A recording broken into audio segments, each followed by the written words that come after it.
नमस्कार मंडळी, मी सुष्मिता. शुभ सकाळ. आज आहे माझ्या डेली ब्लॉगचा दुसरा दिवस. कालचा ब्लॉग बघितलाच असेलच आणि जर नाही बघितला तर लगेच बघा.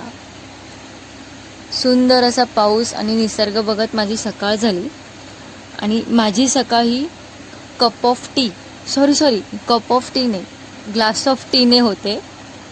थोडंसं आवरावर केलं आणि ऑफिसला जायला निघाले.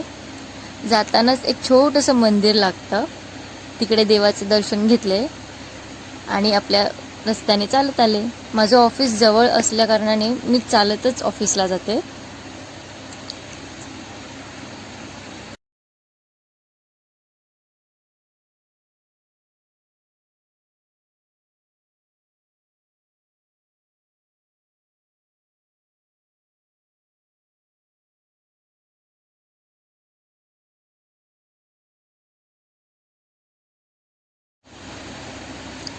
आणि आता पोचले मी ऑफिसला.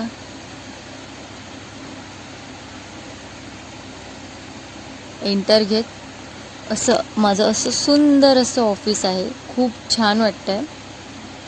आणि हे फिट चेक छान दिसतंय ना. फावळा वेळ होता म्हणून थोडंसं वाचन केलं. त्याच वाचनातून दररोज नवीन सुरुवात असते आणि प्रत्येक दिवस काहीतरी शिकवून जातो, हे खरंच आहे.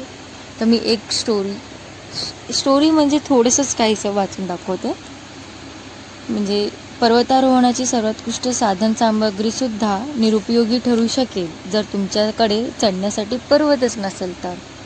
हे खूप छान असं पुस्तक आहे जे मी वाचते. नक्की वाचा जर वेळ असेल तर. सवय जिंकण्याचे असं पुस्तकाचं नाव आहे.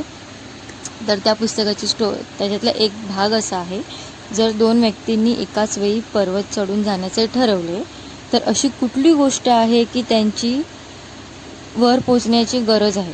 साधन सामग्री, सराव, शिक्षण, संघभावना की पूरक हवामान? ॲक्च्युली खरं तर सगळ्यांची आवश्यकता असतेच, पण सर्वात महत्त्वाची गोष्ट हे स्वतः पर्वत आहे. त्यांच्यासमोर स्पष्ट उद्देश असला पाहिजे. हेच मी या पुस्तकातून शिकले आणि खूप छान असं पुस्तक आहे. त्यानंतर आम्ही जेवण केलं आणि जेवण केल्यानंतर ही थोडीशी मजा मस्ती केली कलिगसोबत. खूप भारी वाटलं, खूप मजा केली.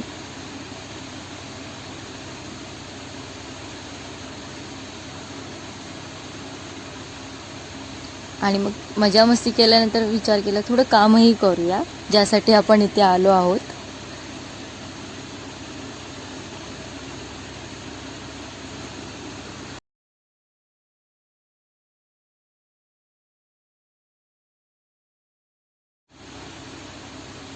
त्यानंतर आम्ही थोड्याशा गप्पा मारल्या, कारण बिकॉज ऑफ टी टाईम.